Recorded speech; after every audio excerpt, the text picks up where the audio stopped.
ఉల్లిపాయ సమోసా ఇష్టం అన్నానని ఇలా నాకు ఉల్లిపాయలు కోయిస్తారా? మరి సమోసా చేయాలంటే ఉల్లిపాయ ఉండాలి కదా. హాయ్ అండి, ఈరోజు ఎంతో సింపుల్ గా అయిపోయి ఉల్లిపాయ సమోసా చేసుకుందామా?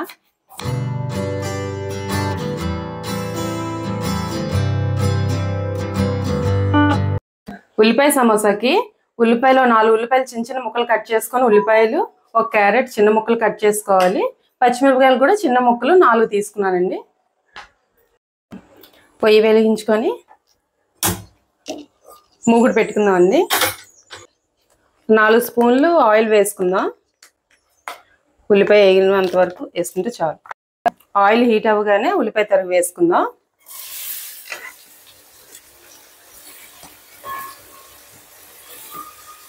ఇందులోనే క్యారెట్ తురుము, పచ్చిమిరపకాయ తరుగు కూడా వేసుకుందాం. 2 నిమిషాలు వేగితే చాలు. ఇప్పుడు స్టవ్ ఆఫ్ చేసేసుకుందాం. ఇప్పుడు దీనికి సరిపడగా సాల్ట్ వేసుకుందాం. కారం దీనికి సరిపడగా కారం కొంచెం వేసుకుందాం. చిన్నది చాట్ మసాలా కొంచెం ధనియాల పొడి, కొంచెం జీలకర్ర పొడి, ఇవన్నీ వేసాను కదండి. ఇప్పుడు ఒకసారి కలిపేసుకుందాం. మనం ఆనియన్స్లో వాటర్ పోవడానికే కొంచెం వేయిస్తాం, ఎక్కువ వేయించక్కర్లేదు. ఇలా మొత్తం అంతా కలిపేసుకొని చల్లగైన వరకు ఒక పక్కన ఉంచుకుందాం. ఇప్పుడు పొయ్యి వెలిగించుకొని సమోసాలు వేయించుకోవడానికి ఆయిల్ హీట్ చేసుకుందాం. ఈ ఆయిల్ హీట్ అయ్యేలోపు స్టఫింగ్ చేసుకుందాం. కొంచెం వాటర్ వేసుకొని మైదా పిండి కలుపుకుందాం.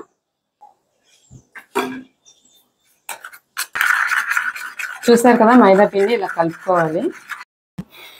స్టఫింగ్ రెడీ, మైదా పిండి రెడీ. మరి సమోసా చేసుకునేమో సమోసా షీట్లు సూపర్ మార్కెట్లో దొరుకుతున్నాయండి. ఈ సమోసాకి చాలా బాగుంటాయి. అప్పటికప్పుడే చేసుకొని పిల్లలు పెట్టడానికి గట్రా బాగుంటుంది.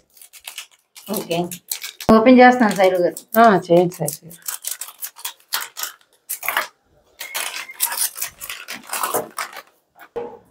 ఓ, చాలా లేయర్స్ ఉన్నాయండి. చాలా బాగుంటాయి సైరు గారు.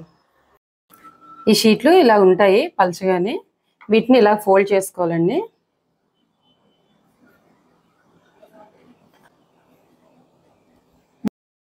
చూడండి, ఇలా ఫోల్డ్ చేసాం కదా. ఇప్పుడు ఇందులోని స్టఫింగ్ చేసుకుందాం. దానికి కొంచెం లైట్గా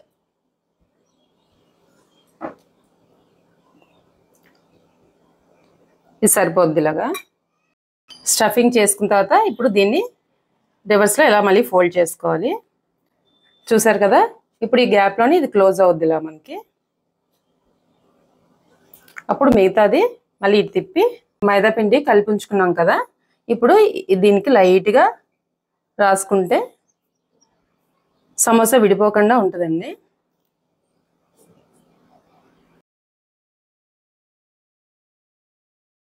లాస్ట్లో ఈ చిన్నది మిగిలింది కదా, ఇది ఇలా ఫోల్డ్ చేసుకుందాం.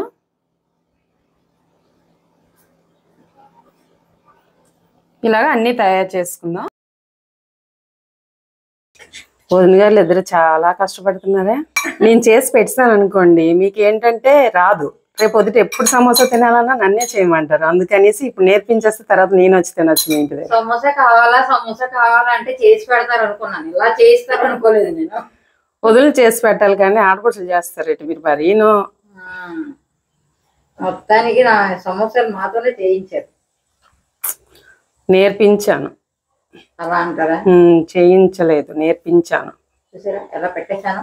నాతో ఫోన్ కొట్టి సమోసాలు తెచ్చియండి పిల్లలకి అని అంటారు. అదే ఇప్పుడు వచ్చింది కదా, చేస్తారు.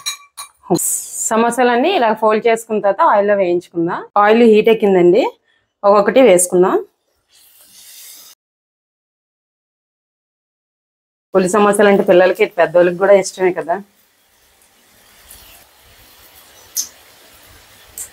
చూసారు కదా, ఒక పక్క వేగిపోయి రెండో వైపు తిప్పుకొని మంటని మీడియం ఫ్లేమ్లో ఉంచుకొని వేగిన తర్వాత తీసేయడమేనండి. ఇప్పుడు కొన్ని పచ్చిమిరపకాయలు కూడా వేయించి తీసుకుందాం. పచ్చిమిరపకాయలకి ఘాటు పెట్టాలండి, లేకపోతే ఆయిల్లో వేసేసరికి పేలుతాయి. ఉల్లిపాయ సమోసాకి వేపిన పచ్చిమిరపకాయలు చాలా బాగుంటాయి కదా.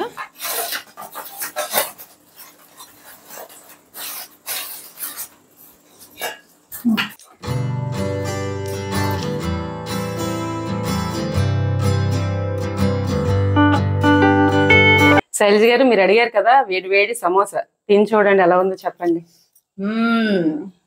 ఉల్లి సమోసా. ఉల్లి సమోసా అంటే పెద్దోళ్ళకి పిల్లలకి అందరికీ ఇష్టమే కదా. బాగా క్రిస్పీగా వచ్చిందండి. బాగుంటాయి శైలజ షీట్స్. లోపల చాలా బాగుంది. ఎలా ఉన్నాయి? బాగుందా? చాలా చాలా బాగుంది.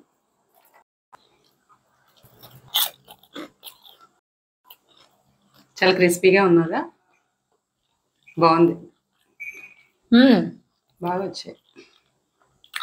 వేడిగా ఉన్నాయి కదా, కరకలు ఆడుతున్నాయి. భలే ఉంది. చూసారు కదండి, ఉల్లి సమోసా చాలా చాలా బాగున్నాయి. క్రిస్పీగా ఉంది. సింపుల్ గా పిల్లలకి మనం ఇంట్లోనే చేసుకోవచ్చు. చాలా బాగున్నాయి. ఒకసారి ట్రై చేయండి. చూసారు కదా ఉల్లి సమోసా ఎంత బాగా వచ్చాయో. మీకు కానీ నచ్చినట్లయితే లైక్ చేయండి, షేర్ చేయండి, సబ్స్క్రైబ్ చేసుకోవడం మాత్రం మర్చిపోకండి.